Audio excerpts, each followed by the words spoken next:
Hello, everyone, and welcome to Wind Down Friday. Today, our guest is our special guest is Mark Luo, CEO of Quantum Brilliance. Hi, Mark. Thank you for coming on. How are you?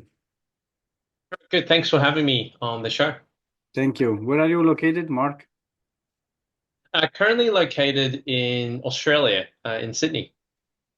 Nice. So, Mark, let's talk about your company. Let's talk about your career. So, I have prepared a few questions to share with you. So, you have a great journey that can across different fields. So, venture capital, deep tech entrepreneurship. So, before we dive into your company, Quantum Brilliance, so can you share a bit what inspired your transition from finance into the quantum space, quantum computing space? Yeah, very happy to. So, my background is I actually started off in investing and helped companies spin out from a scientific community. So, whether they Mhm. were research or universities, I was the person that helped them create their first business. My interest in quantum computing came really from two originations. The first one is a desire and passion to help scientific founders build Good. great things and be able to support them in the journey. The Hmm. second one is as early as 10, 15 years ago, I recognized that there was five mega trends globally.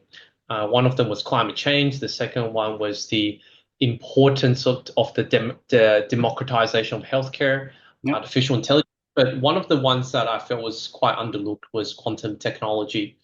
And that inspiration around quantum technology started as young was when I was 8 years old, where I have always been inspired by fundamental physics and quantum physics. And then, fast forward when I was in my late 20s, I realized that the quantum sector is about to transition to real industry. And so when the opportunity came, when I met my co-founders, Marcus and Andrew, that wanted to spin out a quantum technology business, I jumped at it because it's a massive opportunity. Great. So, Quantum Brilliance is pioneering room temperature quantum computing. So, let's talk about a bit about your company. So, what excites you the most about the potential of diamond-based quantum accelerators? So, how do you see them transforming industries in different applications? But in particular, why diamond?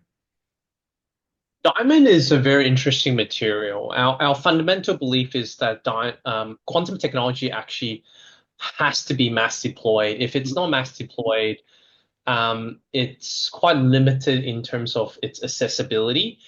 And also, not a lot of people can participate in innovation. Diamond is unique because with synthetic diamond as a quantum material, you don't need cryogenics, complex lasers, or vacuum chambers. And that means that you can really have a quantum technology that can be miniaturized, Yeah. compact, small, as well as room temperature and deployed anywhere. And so that's why diamond is the thing that I think is very essential and will always be a critical qubit architecture that will remain, that will impact people globally, whether it's a quantum sensor that people will put in a helicopter, whether it's a quantum sensor or quantum communication system people put on a satellite, or whether it's a quantum computer that you will one day have at home in your laptop or in the medical center. Diamond is the material that allows mass deployable quantum technology. That's why I'm very excited about diamond as the most practical material for mass deployable quantum technology. So, talking about startups, so deep tech startups like yours, so they face unique challenges from R&D, R&D challenges, obstacles. So, to commercial adoption, that is one important point. So, what has been the biggest challenges you have encountered so far, and how did you navigate it?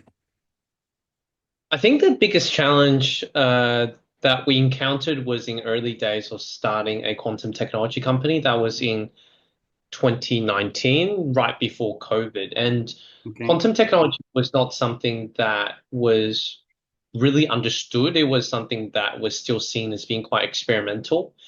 The difficult part was not necessarily about raising money. It was the fact about whether there was even a customer and a market for it.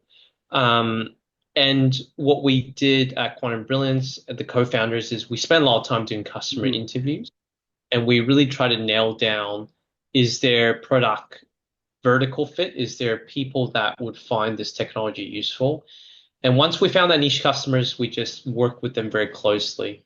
Um, Overcoming that is very important. If we didn't do that step, I don't think quantum computers would ever be really considered to be an on-premise system. Back in 2019, everyone was talking about having IBM quantum computers with cloud access that is already sufficient. But you fast forward 5 years later, 2025, everyone talks about, yeah, of course you need to have an on-premise quantum computer. That was actually inconceivable a decade ago, that even matters. But nowadays, people go, yep, you need to have an on-premise quantum computer if you want to do real integration, have direct access to the hardware, pulse controls in Mhm. order to maximize and squeeze the most out of a quantum computer. So, quantum mechanics often challenges our classical understanding of reality. So, is there a particular philosophy concept resonates with you and influences how do you think about the future? So, is there something about that? Yeah, so that's a really interesting question because quantum mechanics is quite counterintuitive Mm, to classical physics.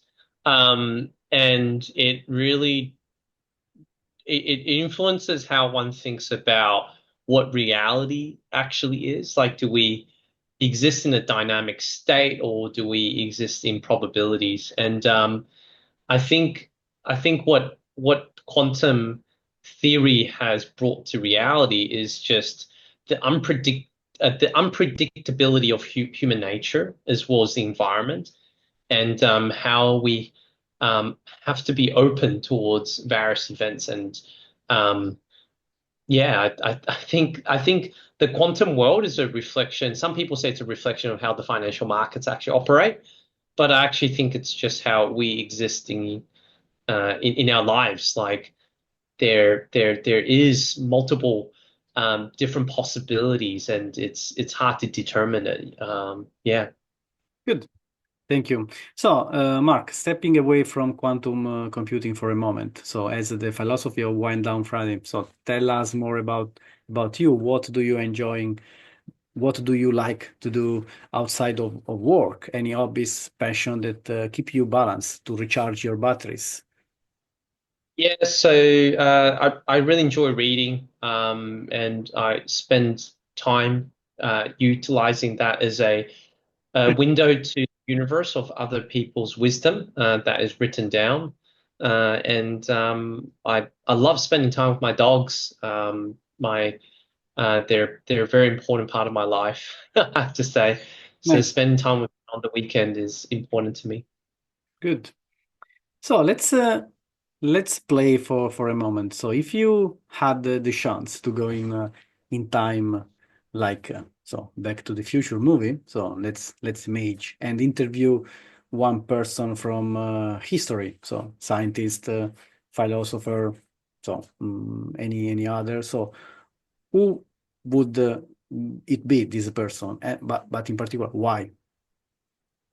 Yeah, I think the person I like to interview is actually Elon Musk 20 years ago and 10 years later and where he is now.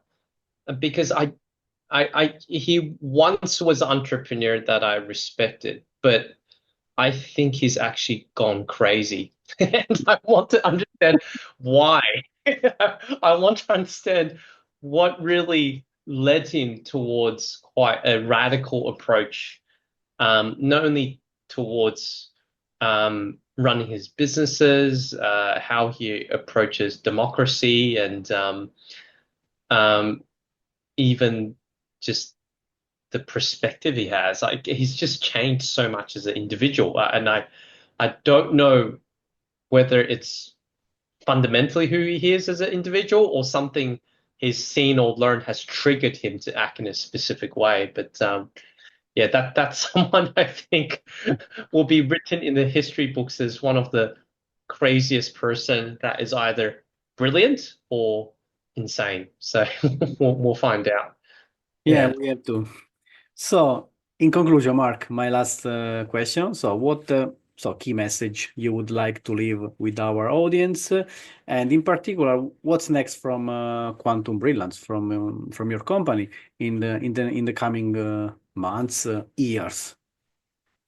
I think quantum technology is something that is no longer emerging technology. It's becoming something that is getting deployed into the real world. And that is not just quantum computing, but also quantum sensing and quantum communication, quantum security systems.